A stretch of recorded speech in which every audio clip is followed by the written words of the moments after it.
Hi, I'm Dora, and let me tell you right now that I can't believe that something like this happened in my family. One day I came back to my house and saw our town priest in my house talking to my parents. They looked all very serious while they were having their conversation. After they finished, my dad went upstairs and my mom stayed with the priest in the living room. I could hear that they were talking about something. I couldn't hear everything because they were whispering. Then she gave the priest a handful of cash. I saw him smirking at her like a little devil. And then he touched her leg, and she hugged him. I wanted to gag. What the actual...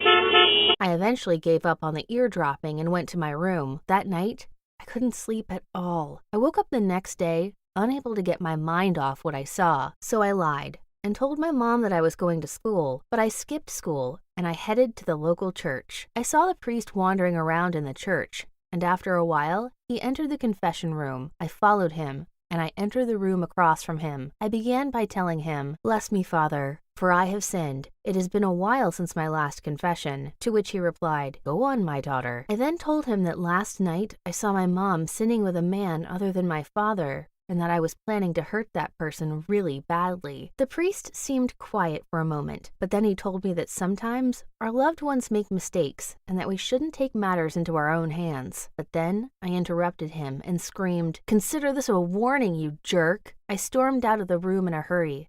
Luckily, he didn't see me. Days passed, and I was sure that I had handled this problem and that it was done. But days later, I was shocked to see that the priest had visited our house again. This time, it was still very early in the morning, and my dad wasn't home. I sneaked into our backyard and tried to peep through the window where they were. I was tiptoeing, trying to see what they were doing. It was very hard to see anything, but I took a glimpse and saw them passionately kissing. Oh my God! I was so shocked that I actually fell down and made a noise. My mom came to check where the noise came from and saw me hiding there. She was so angry, and she started screaming, "Here is my troubled girl I told you about." I'm the troubled one? She's the one who was making out with a priest a moment ago. I then looked into my mother's eyes, and I called her, which made her even more angry. And before I knew it, I felt the priest's hand grab me, and he dragged me aggressively to the living room. He then started mumbling all these prayers in Latin. Honestly, he sounded crazy as hell. He then splashed me with stinking water and told my mom, "Holy water should shoo the devil out of her." And then he left. Mom then told me that I was grounded for calling her a and I went to my room. I was planning to keep my mom's secret for the sake of her marriage, but now that she was treating me like crap about it, there was no way I'd give her a break. I had to expose them. But I couldn't just tell my father. He would never believe me. As I was in class planning my revenge, the principal announced that we will have the priest coming to our school to make a speech. My school is religious, so we often have someone coming to from the church. I thought this would be my chance. What if I could make my mom come to the school, and I will get the priest, and I will make them talk? And that's when I came up with this plan. Of course, my mom would have to come to school if her daughter did something bad. So, while the priest was doing his speech, I started calling him bad names and throwing paper at him, and I even made him slip and fall in front of the whole school. The principal was very mad and even wanted to expel me from school and call my mom to come and pick me up, but the priest said, "No, no need. I'm fine and no one got hurt." She didn't mean that. Ugh, seriously? I thought in my head.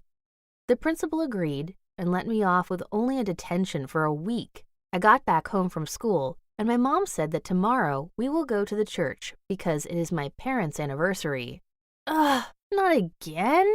I was tired of seeing that ugly priest every day. We got to the church and we went inside and sat. We arrived just in time for the church service. During the prayer, I started to think that maybe I was wrong and that the whole thing was just a big misunderstanding. But when I looked up, I saw the priest winking at my mother during the service. I looked at my mom straight away and saw a nasty smile on her face. What a sneaky woman! How did my dad not notice them? Is it just me? Like, how could it be? At that moment, I couldn't control the anger in me, so I yelled in front of everyone, My mother and the priest are having an affair! Everyone looked at me with shock. My parents stood up immediately, and as my mom dragged me out of the church, I could hear her saying, "Sorry, everyone, my daughter didn't take her medication today." When we arrived home, Mom forced me to go to my room. I gladly did because I didn't want to see her face. After 2 hours, I wanted to get out to get something to eat. I tried to open the door, but then I noticed that my mother had locked me inside. I started screaming and beating at the door. "I'm hungry!" I yelled, but then I heard a noise coming to my room. I thought that my parents came to open my door, but then my mom started screaming in a really scary voice. She screamed and hit my door. She called me ugly names and told me that I should die. My dad was laughing loudly in the background. I was so afraid that I actually went inside my bed, hid under the sheets, and closed my ears. I don't know how much time passed before I woke up, but when I did, I noticed that there was food left near my bed. I didn't want anything from them, but I was seriously hungry. When I took the first bite, I snapped as my mom stormed in the room. She said, "I prepared food for you so you can take your medication." In her hand, she had lots of pills that looked terrifying. "Swallow this," she said as she started to force the pills into my mouth. I screamed that I don't want to. And I grabbed the chicken steak on my plate and I threw it in her face. So she called my dad. He came storming in. I can't remember what happened after they gave me the pills. I slept and woke a while after. I woke up in a strange room. I didn't know where I was. I then heard noises coming from downstairs. I knew I must run away as fast as possible. I got out of the window. I ran fast. I did not even look back. I ran and ran and ran until I was too tired to move. But then I realized that I don't know where I should go. I felt scared, betrayed, sad, and just didn't know what to do. But one for sure was that I will not be going back to my parents. I was walking in this neighborhood, and then I saw a house that looked very familiar. I remembered that my childhood friend lives here, so I decided to stay at his house. He was the only person I had left that I trust. I arrived at his place, but I couldn't knock on the door because I didn't want to wake his parents up. Knew a way to climb to his room. I climbed on this branch that was close to his window and went inside. Samuel was asleep. I didn't want to wake him up, so I laid next to him in bed quietly and fell asleep.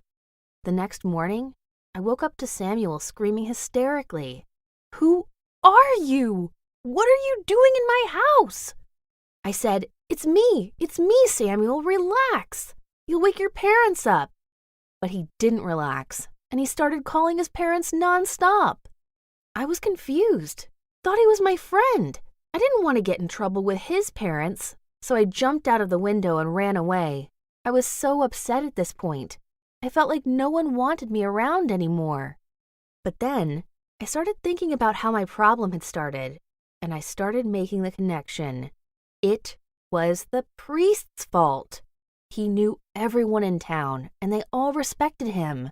He must have been convincing everyone that I was possessed or something because I exposed his secret. I had to find that priest. First, I had to buy something to eat with the little money I had. I went inside a grocery store and I saw Jasper, my friend from school, working as a cashier. He saw me, yelled, "OMG, is that you, Dora?" And then he hugged me. I started crying in his arms. He was the only person who was nice to me since a long time. So I decided I was going to tell him my big secret. I found out that my parents are not my real parents. I think they adopted or kidnapped me. They are abusing me for reasons I don't know, and I am trying to find my real parents.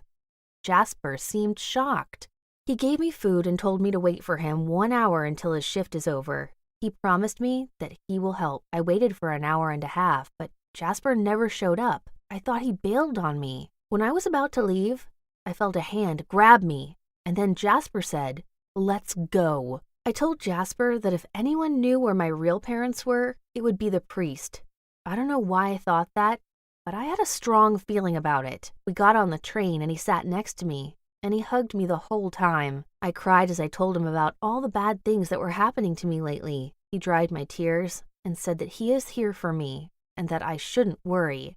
I thought about kissing him at that moment, but I stopped myself. But then I looked up, and he was staring into my eyes, and then he kissed me. We were interrupted when the train doors opened. He grabbed my hand tightly and led us out of the train. As we arrived at church, I told Jasper that we should go inside. There were a few people getting ready for the service that was about to start. And when I looked around, I saw him. The priest! OMG! I found him! I told Jasper to hold my stuff while I go closer. When I was close enough, I pulled out a knife from under my jacket with a quick move. I hit the priest. Well, almost. Jasper's hand was holding my wrist, and then he screamed, "What are you doing?"